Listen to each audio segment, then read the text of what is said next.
to study. They no longer want to produce many children. Let God want us to produce and study the world. Back to you, the chairperson. Thank you, Madam Chairperson. I observe all the protocol. I am Natongo Sasha Peace by name. As the motion has been related to you, I propose it. Woman emancipation has promoted leadership among the women. Today, women are holding positions of high profile in the leadership. For example, Honorable Rebecca Kadaga, the Speaker of Parliament, and many others.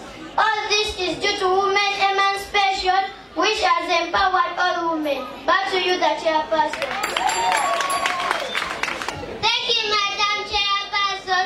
Your cabinet members and the House at large. I am Jackie Francis by name.